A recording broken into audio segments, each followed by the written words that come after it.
देवेंद्र फडणवीस यांचं नाव मुख्यमंत्री पदासाठी नक्की झालंय. 5 तारखेला आझाद मैदानात शपथविधी होतो आहे, अशी ही माहिती समोर येते. नाही, अशी माहिती बरेच दिवस समोर येते.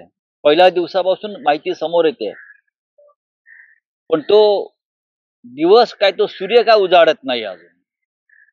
5 तारखेला अजून हा महिना संपायचा आहे, मला माहिती असेल. जवळजवळ आता नोव्हेंबर आता संपेल, मग डिसेंबर उजाडेल, आणि मग तुम्ही 5 तारखेचा वायदा करताय. तोपर्यंत आमच्या काळजीवाहू मुख्यमंत्री काय करतील याचा भरोसा आहे. माझ्या माहितीप्रमाणे ते मनाने खचलेले आहेत, ते अस्वस्थ आहेत, त्यांचं मानसिक आणि शारीरिक स्वास्थ्य बिघडलेलं आहे. त्याला जबाबदार कोण? त्यांची प्रकृती बिघडली असेल तर ती का बिघडली आहे? त्यांना काही शब्द देऊन कोणी फिरवलाय का? असे असे अनेक गमतीशीर विषय सध्या चर्चेला आहेत. त्यांचा चेहरा पडलेला आहे, ते हसत नाहीत. त्यांच्या चेहऱ्यावरचं हास्य मावळलेलं आहे, त्यांच्या डोळ्यात चमक दिसत नाही.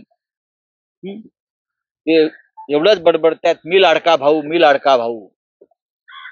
पण तुम्ही लाडका भाऊ मोदी शहांचे राहिलेले नाहीत, असं एकंदरीत दिसतंय. तुम्ही देवेंद्रजींचे लाडके भाऊ दिसत नाही, पण मी लाडका भाऊ, मी लाडका भाऊ असं ते सतत बडबडतायत. त्यांना उपचारांची गरज आहे. त्यांच्या सहकाऱ्यांनी त्यांना योग्य पद्धतीने उपचार केले पाहिजे, कारण भारतीय जनता पक्ष ही विषवल्ली आहे, नाग आहे. आम्हालाही डंख मारला याच पद्धतीने, आणि जे त्यांच्याबरोबर जातात त्यांना ते डंख मारतात. हा अनुभव आहे. महाराष्ट्राला हा विषारी नागांचा विळखा पडलेला आहे. तो आता कसा सोडवायचा लोकशाही मार्गानं, ते आम्ही पाहू.